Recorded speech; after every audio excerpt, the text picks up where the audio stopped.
मेरे साथ इस वक्त दो मेहमान जुड़ चुके हैं। महंत नवल किशोर जुड़ चुके हैं, प्रवक्ता है अखाड़ा परिषद के, और इसी के साथ मेरे साथ जुड़ चुके हैं दानिश कुरैशी, राजनीतिक विश्लेषक हैं। सबसे पहले महंत नवल किशोर दास, इस तरह की घटनाओं को हम कैसे समझें? ये तो बहुत आसान हो गया है कि हिंदू देवी देवताओं को भी टारगेट करते हैं अब, और ये पहला मामला नहीं है मंदिर में घुस के मूर्तियों को खंडित करना, सीधे तौर पर माहौल खराब करने की कोशिश।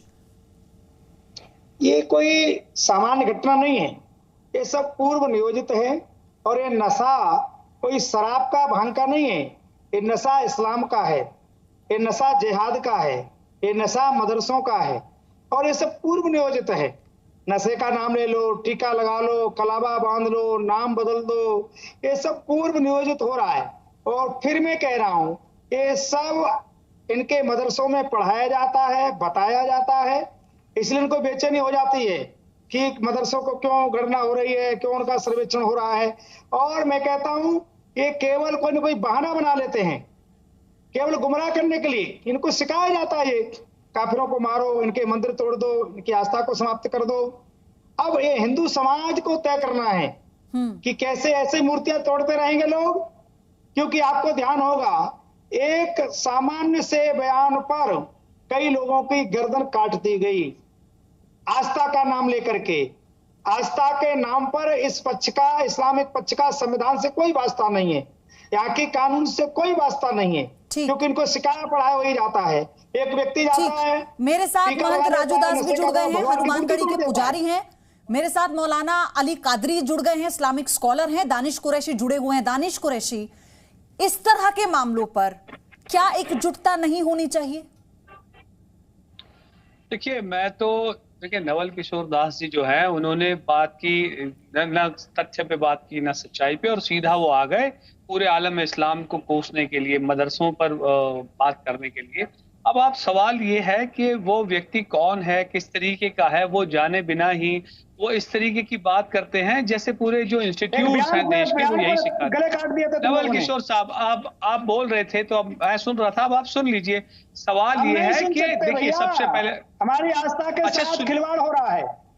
तो फिर कोई बात नहीं, तो फिर आप बोलिए, मैं सुनूंगा, चलिए बोलिए। हाँ, वो सब नियोजित हो रहा है, ये कोई अकस्मात नहीं हो रहा है, सब पूर्व नियोजित हो रहा है। नवल किशोर जी सुनिए, दानिश कुरैशी क्या कह रहे हैं सुनिए, फिर आपके पास वापस आऊंगी, फिर आप अपनी बात रखिएगा। देखिए, सबसे पहली बात तो मैं कहूं कि यहाँ अली कादरी साहब भी बैठे, वो भी मुसलमान है, मैं भी मुसलमान हूं। क्या हमने किसी के धर्म के आस्थान की जगह पर जाके कोई तोड़फोड़ कर दी? कोई क्या आम मुसलमान ये कर सकता है? देखिए, अगर उसने किया है, इंटेंशनली किया है, तब भी उसके खिलाफ सख्त से सख्त कार्रवाई होनी चाहिए। सुनिए, अगर इसलिए कह रहा हूं क्योंकि तफ्तीश तो इन्वेस्टिगेटिव एजेंसी करेगी और कोर्ट ही करेगी ना, आप और मैं नहीं करेंगे। तो देखिए, जिसने भी ये गुनाह किया है उसके खिलाफ सख्त, तो ठीक है, सबसे सख्त उसके खिलाफ कार्रवाई होनी चाहिए। लेकिन एक व्यक्ति के लिए जब समूचे समाज को आप जिम्मेदार ठहराते हैं ना, तब आप ये जो है जहर बोने का काम कर रहे हैं। तो वो व्यक्ति जिसने लोगों को जान से मारने की धमकी दी गई, दानिश कुरैशी, आप तो ये भी जानते हैं, मैंने यही बोला, मेरा पहला सवाल यही था कि एकजुटता की बात जब हम करते हैं तो फिर उसके दायरे में सब आते हैं। दानिश कुरैशी फिर सब उसके दायरे में आते हैं। महंत राजू दास हमारे साथ हैं, आ रही हूं मैं दानिश कुरैशी। महंत राजू दास, क्या कानूनी कार्रवाई जब हो रही है, हम वो एक सख्त मैसेज नहीं दे पा रहे हैं, फिर चाहे वो कोई भी धर्म हो, धर्म से खिलवाड़ बर्दाश्त नहीं किया जाएगा?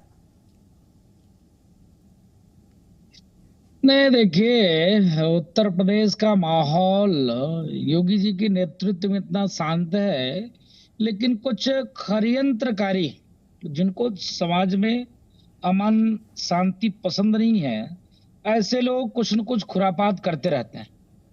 आप देखिए कि उत्तर प्रदेश में तत्काल की घटना है, जब कांवड़ यात्रा चल रहा था तो उस कांवड़ यात्रा में भगवा वस्त्र पहनकर, तिलक लगाकर, कलावा बांधकर और मजार को तोड़ना कि उत्तर प्रदेश का माहौल खराब हो जाए, उस पे किसी ने सख्त ठोस, जो अभी बहुत अच्छे मुस्लिम बुद्धिजीवी बैठे हुए हैं, अगर हम लोग कुछ बोलते हैं, अभी मैं सुन रहा था नवल किशोर दास जी ने बोला, तो हम अपनी कमी को कभी नहीं बताते। हम नहीं कहते कि मेरे अंदर एक कमी है, मेरे अंदर भी कमी है। मेरे अंदर कमी ये है कि हम कोई भी अगर बात होती है तो उसको पुरजोर तरीके से विरोध नहीं करते, पुरजोर तरीके से उसमें समाज को नहीं बताते। बस बस एक बार चिल्लाया, 4 लोग खड़े हो गए, बस काम खत्म हो गए। लेकिन कानूनी तरीके से इनको ठीक करने की कोशिश नहीं करते। ये विषय उठता कहां से है, ये विषय शुरुआत कहां से होती है, इसके पीछे कौन लोग हैं, जिम्मेदार कौन लोग हैं, इस पर हम लोग चिंता और चिंतन नहीं करते। ठीक, मौलाना अली कादरी, जो भी इस तरह की घटनाओं में संलिप्त हैं, जो भी इस तरह के मामलों में आरोपी हैं बकायदा, क्यों उनके खिलाफ सब एकजुट नहीं हो जाते? क्यों तेरा धर्म मेरा धर्म हो रहा है? देखिए मैडम, मैं हमारे नवल किशोर जी को भी सुन रहा था और फिर महंत राजूदास जी को भी मैंने सुना है। ये बात बड़े ही स्पष्ट रूप से मैं कहना चाहूंगा कि हनुमान जी की जो मंदिर को जो तोड़ा गया, इसकी किसी किस्म से, किसी एतबार से, कोई भी पॉइंट ऑफ व्यू से ना हम समर्थन करते हैं, ना ऐसे व्यक्ति को हम बचाने की कोशिश करते हैं। देखिए मैडम, यूपी में जो योगी राज चल रहा है और जिस तरीके से वहां पर लॉ एंड ऑर्डर प्रशासन का जो काम चल रहा है, हर वक्त उसकी तारीफ करते आए हैं कि योगी जी की हर धर्म के साथ एक ही व्यवहार रखे हैं और सब धर्मों को एक मान्यता के साथ वो लेकर चल रहे हैं। लेकिन रहा सवाल कि हमारे नवल किशोर साहब ये कहने लगे कि मदरसों की तालीम है, तो नवल किशोर जी आपको क्लियर कहना चाहता हूं कि ना तो मदरसे में ऐसी तालीम होती है, ना इस्लाम ऐसी तालीम देता है। जो कोई भी शख्स ये काम किया है, इस्लाम के विरुद्ध किया है। इस्लाम कभी नहीं कहता कि किसी के भी जाके आप आस्था को ठेस पहुंचाए या उसके धार्मिक स्थल को नुकसान पहुंचाए। मैं आपके चैनल के माध्यम से कहना चाहूंगा, तौफीक हो चाहे कोई हो, आप उसको कड़ी से कड़ी सजा दे और सारे देश को यह संदेश दे कि ऐसे व्यक्ति के लिए हमारे समाज में कोई जगह नहीं है, उसको कड़ी से कड़ी सजा दी जाए। दानिश कुरैशी, फिर वही बात आई जिस बात का जिक्र अली कादरी कर रहे हैं कि अगर ऐसी कोई घटना होती है, आप सोचिए कि कांवड़ यात्रा निकल रही है, भगवा साफा पहन के, कलावा पहन के मजार को तोड़ा जा रहा है, उसके बाद समझ में आता है असलियत की वो कौन है, क्या नाम है, 2 भाई हैं जिन्होंने सुनियोजित तरीके से इसे अंजाम दिया, तो फिर सीधे तौर पर माहौल खराब करने की कोशिश है। क्या एक सुर में नहीं कहा जा सकता कि सख्त कानूनी कार्रवाई हो और सबको मैसेज जाए कि इस तरह से धर्म से खिलवाड़ नहीं होगा? देखिए, मैं एक बात कहूं, ये बात आपके बिल्कुल सही और सटीक है कि एक सुर में बात निकलनी चाहिए, लेकिन दिक्कत कहां आ जाती है जब योगी सरकार बुलडोजर चलाने में सिलेक्टिव हो जाती है, जब अवैध निर्माण पर तोड़ने पे उनकी सिलेक्टिव जो है वो होती है प्रोसेस, उसके सामने जब सवाल खड़े होते हैं तब हमारे यहाँ यूनिटी नहीं दिखाई देती। जब एक बेकसूर का घर तोड़ दिया जाता है, जब सुप्रीम कोर्ट फटकार लगाती है, तब तक हम एकजुट नहीं हो पाते। तो सरकार का जो रवैया है वो जब सिलेक्टिवनेस के घेरे में आता है ना, तब अवाम में तो आप इसे जायज ठहराएंगे? तब इस तरीके के राजूदास जी, तब इस तरीके के तो सेलेक्टिव तो आप भी हो गए ना, आप भी सेलेक्टिव हो जाएंगे।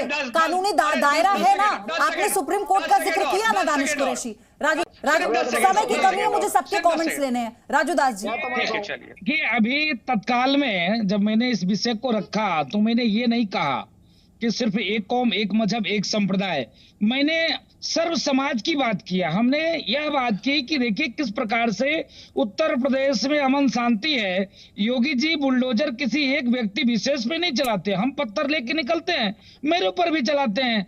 जब योगी जी के पत्थर से, कार्रवाई से इस प्रकार से आपको डर है, तकलीफ है, तो ऐसे कार्य नहीं करना चाहिए। अब बुलडोजर उन्होंने चलाया तो आपने तुरंत इस्लाम से जोड़ दिया।